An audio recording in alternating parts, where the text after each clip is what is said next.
পিওনো সাহেবরা বলে স্যার মনে হয় 3 মাস 6 মাস হয়ে গেছে স্যার কোনো মশার ওষুধ স্প্রে করে না। ওনাদের একটু স্যার বলে দিবি যাতে অন্তত 15 দিনের মাথায় একবার স্প্রেগুলো করে দেয় মশার ওষুধ। হাসপাতাল বা যে সমস্ত ড্রেন আছে এই কাজটা একটু স্যার করাই দেবেন স্যার।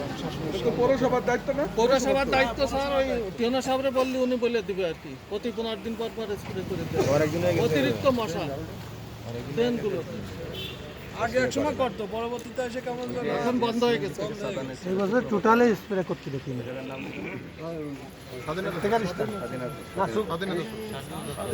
সিএনজি তোর স্বাধীনতা চত্বর না, স্বাধীনতা চত্বর থেকে টেকার স্ট্যান্ড।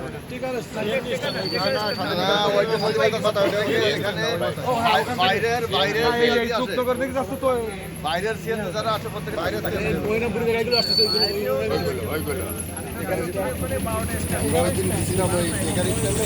এবং ওই যে গুরুঘাটখোলা যে ওই মোটরসাইকেল বা ইজি বাইক চালায় আমরা 5 নম্বর ওয়ার্ড থেকে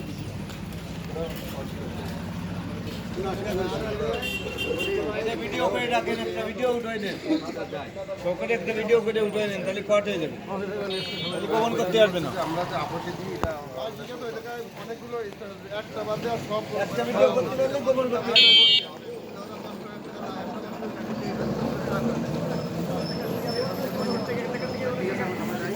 ওই পাশে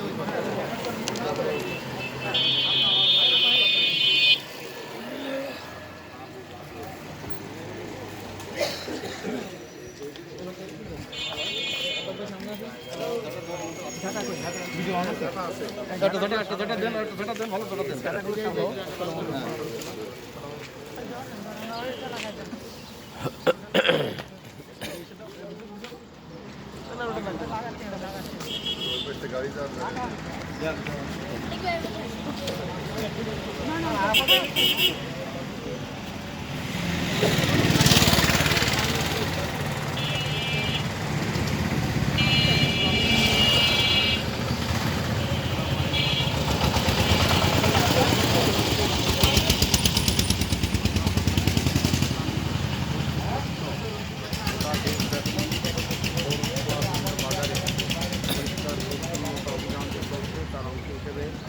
আজকে আমরা নোয়াপাড়া পৌরসভায় সকাল 6টা থেকে অভিযানে 8টি ওয়ার্ডে 9টি ওয়ার্ডে আমাদের কর্মীরা কাজ করছে। আমি নিজে ব্যক্তিগতভাবে বেশ কয়েকটি জায়গায় আমার গিয়েছি।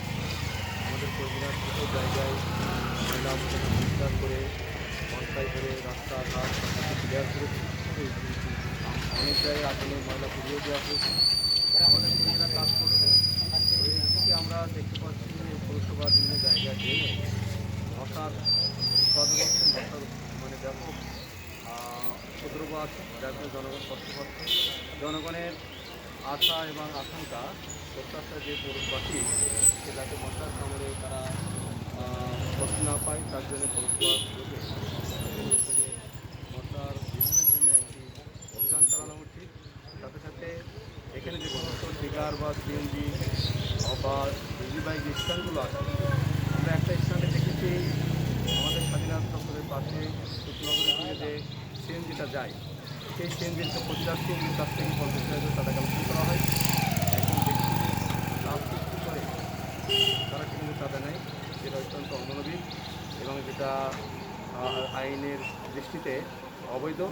আমরা আশা করি পৌরসভার এই বিভিন্ন জায়গায় যদি কোনো জায়গায় চাঁদা কালেকশন করা হয়, পৌরসভার পক্ষ থেকে আইন শৃঙ্খলা বাহিনী যাতে এই চাঁদা কালেকশন থেকে তাদেরকে বিরত রাখে এবং যারা খেটে খাওয়া মানুষগুলো এই ইজি বাইক চালায় বা সিএনজি চালায় তারা যাতে কোনো অত্যাচারের অবিচারের সম্মুখীন না হয়, তার জন্য আমরা সবাইকে বলতে চাই যে মানুষ যাতে সবাই বসবাস করতে পারে, তারা একটা পরিবেশ সুন্দর পরিবেশ করতে পারে, তার জন্য ব্যবস্থা গ্রহণ করবে সবাই। পৌর প্রশাসক এবং আইন শৃঙ্খলায় নিয়োজিত যারা আছে তার জন্য তার ব্যবস্থা গ্রহণ করবে। আমি হাইওয়ে পুলিশ ফাঁড়ি থেকে মানে নূর হাইওয়ে পুলিশ ফাঁড়ি থেকে শুরু করে নূরবাগ হয়ে আমি স্বাধীনতা চত্বর হয়ে সোজা নোয়াপাড়া হাসপাতালের গেটে এখন সাধারণ জনগণের সামনে নিয়ে কথা বলছি। প্রায় 1.5 কিলোমিটার পর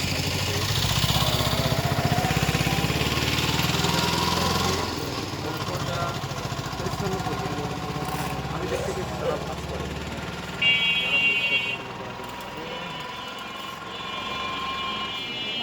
সবাইকে ধন্যবাদ দিয়ে আমার বক্তব্য শেষ করছি।